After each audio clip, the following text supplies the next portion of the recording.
السلام عليكم ورحمة الله وبركاته. أسعد الله أوقاتك بكل خير يا أبو محمد. أقول البارحة صدري من الواقع حزين، سريت من ضيقي تحت نور قمره، كان داخل ضلوعي مثل غزوة حنين، والحق جعل الله تعالى ينصره. استغفر الله كل وقت وكل حين، هلله وسبحه وكبره، لعل حظي فاخر ايامي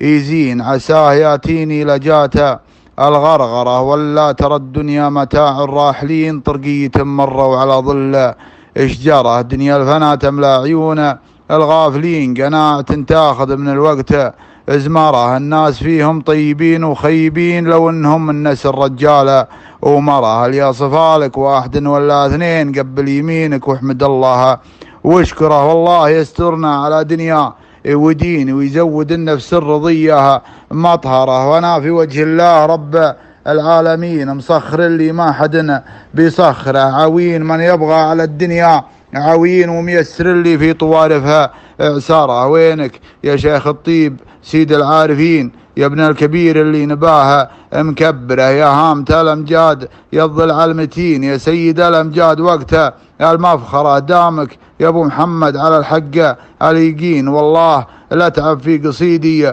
واشهره، شاعر بحر عندي على شعري يقين، انه على الساحة يسوي سنتره، اله نيا يا عشير الغانمين، اجمع لك الشعر الحقيقي وانثره، يا هلال لاسمك في نحى الدنيا رنين، على الجزيرة ماخذ لها بختره، واسم جدانك ملاذ الخايفين، تجبر كسر عز محين يجبره، يحق لك تاخذ مدار الفرقدين، وتهمش اللي معرفتهم منكره، ابيض فعل وابيض نبا وابيض جبين، شموخك يحطم غرور العنتره، بينك وبين الله فعلا ما يبين، ما تلتفت على فلاش الكاميرا، يا سيد اسياد الفعل مالك قرين، من تحت بطن المجد ولا فظهره، يا راس قوم فعلهم فعل مكين، سووا على وجه الجزيرة بخت مجزرة، دامك حفيد الرمح والسيف السنين، لافترت الدنيا يلقيها انحاره، جيتك وانا في وجه رب العالمين، والطيب اللي مثل شرواك اذكره.